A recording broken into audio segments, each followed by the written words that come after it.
Hi there, I'm Richard Jobling, Senior Software Engineer here at iRacing. I'd like to show you some of the work that we've been doing to improve the collision and the damage in our sim. One of the major changes we've made is how our collision systems work. The old system stored the track as parametric surfaces, and the cars were made of collections of spheres. As the cars moved around the track, we would recompute planes using the track surfaces and then test those against the spheres. This worked well for spheres, but was too specialized to adapt to our shapes.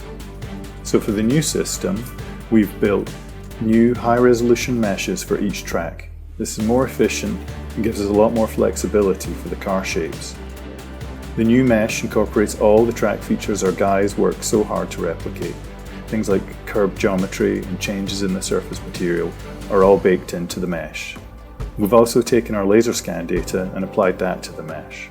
And since the mesh is so high resolution, we capture all the detail that's necessary so that the tracks are just like the real thing. With our new mesh, we can now represent cars using smooth, convex hulls, which grouped together form the chassis, the bodywork, and all the other parts of the car. The new shapes are a much closer fit to the shape of the real car.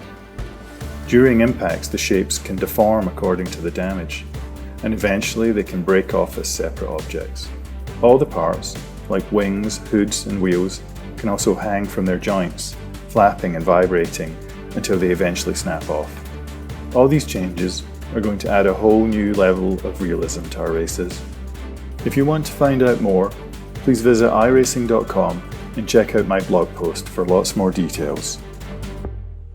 Hi, my name is Greg Hill. I'm the Vice President of Art and Production here at iRacing. This damage project that we've been discussing is certainly a project that involved all hands on deck to pull off. We've got a rather sizable number of cars in our portfolio, and not all of these cars have been built with this dynamic damage system in mind. So what we had to do is one by one go through our race cars, and we had a team of 3 artists, a highly technical modeler, our technical art director, and our associate art director.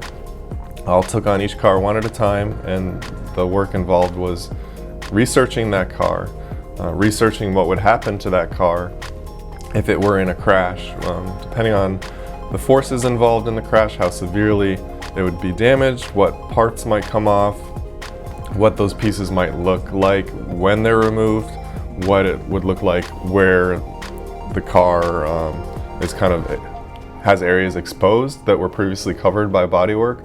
So they had to do a lot of modeling to each race car, and they had to do a lot of work to essentially set up how the car would react to forces.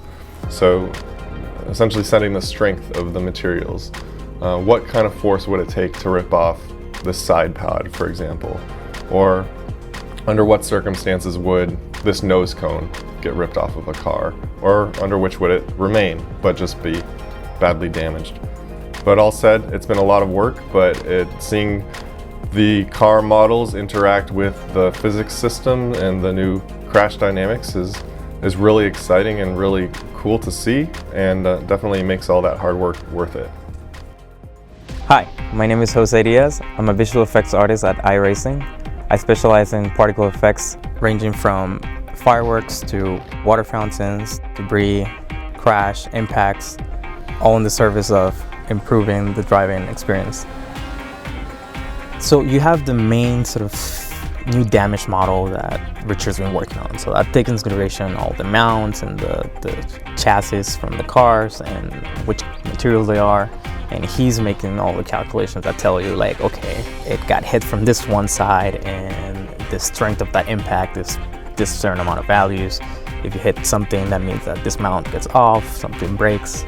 This gets added on top of that to sort of complement what is happening there with things that you would see in real life when a car crashes. So typically in a car crash, you will see all these little particles of dust, metal, scratches, that will take all that force and momentum and kind of explode in a way. And it's all being driven by how fast the car was coming, how hard the impact was against what, that will give you that sense of like, man, that person really crashed hard, or oh, it was just a small bump. Hi, my name is Chris Lurch. I'm one of the vehicle dynamicists here at iRacing. Our role in the collision project is to tune the collision properties of each and every car to ensure that they behave in wrecks as a real car would. And we've spent quite a bit of time going through literature from the automotive industry on the subject to make sure that we have panels that deform the way they're supposed to, both temporarily and permanently, that pieces that don't deform but rather just break at appropriate times in appropriate ways. The cars are absorbing energy the way they should and aren't sort of bouncing off the walls in crazy ways. The major properties that we look at are stiffnesses, which is how much a piece of the car deforms when a load is applied to it.